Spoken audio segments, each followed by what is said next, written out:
జితేంద్ర గారు, మీరు వింటా ఉన్నారు అంటే ప్రతిపక్షాలు చేస్తున్న ఆర్గ్యుమెంటు ప్రభుత్వం అంటే ప్రతిపక్షాలు ఉదాహరణకి బీఆర్ఎస్ అయితే గతంలో 28 లక్షల క్యూసెక్కులు వచ్చినా ఏం కాలేదు ఆ 3 ప్రాజెక్టులు, ఇప్పుడు 19 లక్షల క్యూసెక్కులే ఎత్తిపోస్తే ఏం కాదన్నట్టుగా హరీష్ రావు గారు కానీ మిగతా నాయకులు కానీ చెప్తున్నారు.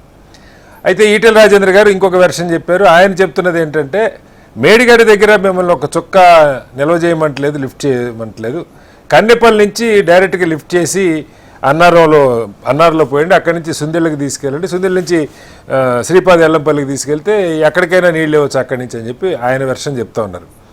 ప్రభుత్వం ఏమో మీరు చెప్తున్న వెర్షను వాస్తవంగా అక్కడ పంపు హెడ్ తగలాలంటేనే 89 మీటర్ల పైగా స్టోర్ చేయాలి, నీళ్లు రావాలంటే ఒక 94-95 మీటర్లు అంటే 6-7 టీఎంసీలు నీరు నిల్వ ఉంటే తప్పితే లిఫ్ట్ చేసే అవకాశం లేదు. అలా నీళ్లు నిల్వ చేయకుండా లిఫ్ట్ చేసినా నీళ్లు మళ్ళీ వెనక్కి వచ్చేస్తాయని చెప్పి ముఖ్యమంత్రి గారు చెప్తున్నారు.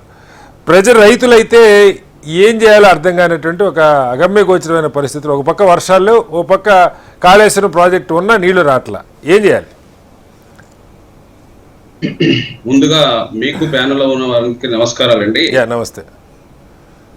ఇప్పుడు ఉన్నటువంటి వ్యవస్థ ఏంటంటే ఉత్తరం దక్షిణం, దక్షిణాన్నేమో ఆయన వదిలేసిండు, ఉత్తరాన చేసినటువంటి ఇబ్బందికరం ఏంటంటే అనేక ప్రాజెక్టులు ఉన్నాయి. ఇప్పుడు మనకు కావాల్సింది ఏంటంటే మనకు వాటర్ ఉన్నది శ్రీరామ్ సాగర్ ప్రాజెక్ట్ అనేది పెద్ద ప్రాజెక్ట్ అండి.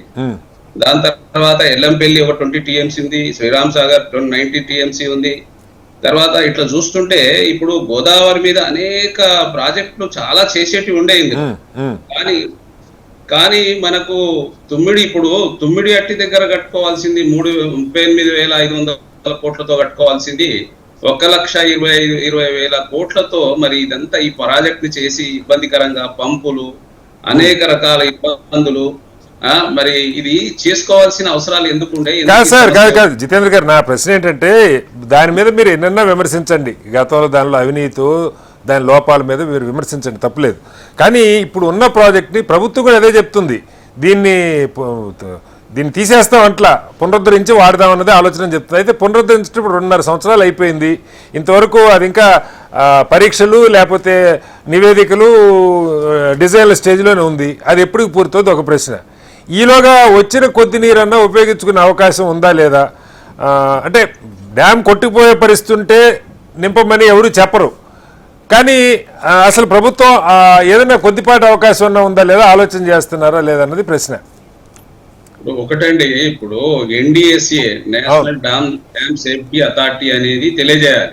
మనం ఇంజనీర్లు మీరు నేను. ఇప్పుడు అక్కడ వాటర్ అనేది, ఇప్పుడు డ్యామ్ ఎందుకు కుంగింది, వాటర్ ఆపితే ఏమైతుంది, డ్యామ్ కొట్టుకోపోతే మరి గ్రామాలు కొట్టుకోపోయి చనిపోతే దానికి కారణం ఎవరైతారండి? అసలు డ్యాములు కాదు బరాజులని, మళ్ళీ అదొక చర్చ. అసలు డ్యామే కాదు అవి బరాజులని ఒక పాయింట్ ఉంది, నీళ్లు మలపడానికే కానీ నిల్వ చేయడానికి కుదరదు. డ్యామ్లు చెప్పండి జితేంద్ర. ఇప్పుడు కట్టింది బ్యారేజ్, అక్కడ డ్యామ్ కాదు అది. డ్యామ్ అనేది మనకు రాయి మీద డ్యామ్స్ పడుతుందండి, వినపడుతుంది సార్, చెప్పండి. కాబట్టి అక్కడ ఉన్న బ్యారేజ్ అనేది కొట్టుకపోతే ముఖ్యమంత్రి గారు అదే అంటున్నారు, ఆ బ్యారేజ్ కొట్టుకపోయి రేపు జనాలు చనిపోతే ఎవరు బాధ్యత? ఇప్పుడు ఎన్డిఎస్ఏ అనేది వద్దని చెప్తున్నది, మీరు నింపితే అది కొట్టుకోపోతుంది, దానికి ఇబ్బందులు ఎదురైతే అని. ఇప్పుడు మన రాష్ట్రంలో ఒక్క నదుల వల్లనే కాదండి, 29 లక్షల బోర్లు కూడా ఉన్నాయి మనకు. ఒక్క నదుల వల్లనే మనకు వ్యవసాయం జరగట్లేదు. 29 లక్షల బోర్లు ఉన్నాయి.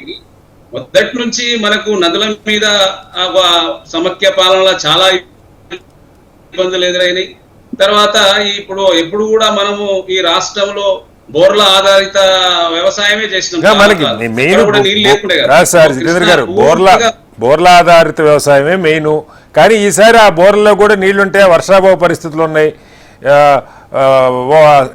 వర్షాలు పడితే ప్రభుత్వమే ఆల్టర్నేటివ్ పాలసీ స్టడీ చేస్తూ ఉంది, వేరే పంటలు వేయాలి వరి కాకుండా అని చెప్పి ప్రభుత్వమే రికమెండ్ చేసే పరిస్థితి కనపడతా ఉంది.